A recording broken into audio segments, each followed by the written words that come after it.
مرحبا. هذا فيديو موجه مباشر لسيادة الرئيس، فخامة الرئيس أحمد الشرع. أنا من الناس اللي كانوا مآمنين فيك من بداية استلامك لليوم، وأنا بعرف قديش أنت بتحبنا.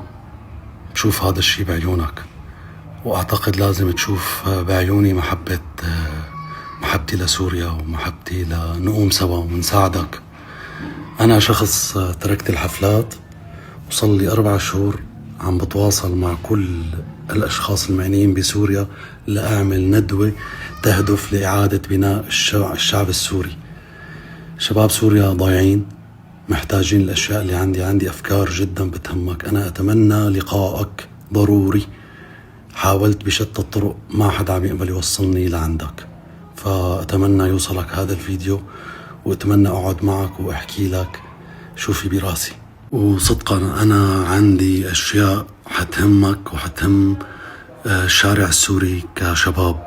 نحن بدنا نوقف معك لحتى نرفع اسم سوريا، نحن أولادك. أنا قلت قبل هالمرة، الرئيس هو الأب والمواطنين هن أولاده. فلما نحن حدا مثلي، أنا صار لي 15 سنة مهتم بشباب سوريا والشأن السوري، فيك تسأل عن اسمي بسوريا، وفيك تسأل قديش في ناس متأثرين بالأشياء اللي بعملها. وأنا وهبت كل هذا الشيء من دون فلوس.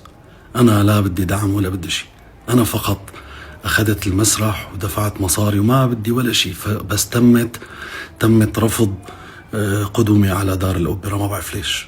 أنا أكثر حدا عاشر هذا الشارع السوري وشباب سوريا، وبعرف أوجاعهم وبعرف شلون نقدر نقوم سوا وقدر انشر الوعي ونرجع ننهض ببلدنا ايدنا بايدك.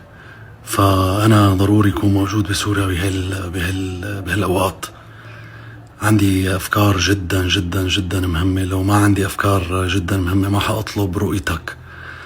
أكيد ما رح أخذ من وقتك على شي فاضي. أتمنى لما يوصلك هذا الفيديو تعطيني من وقتك ولو ساعة. أنا بنزل براسي على سوريا وبقعد بشرح لك الأمور وبعطيك كتابي يلي هو لازم يوصل لكل شاب وصبية سورية. فأتمنى لقائك. أنا ما عاد بدي التقي بأي حدا بسوريا. أتمنى لقائك. عندي أشياء أحكي لك ياها بتهم كل شباب سوريا. نحن معك. أتمنى تقبل لقائي.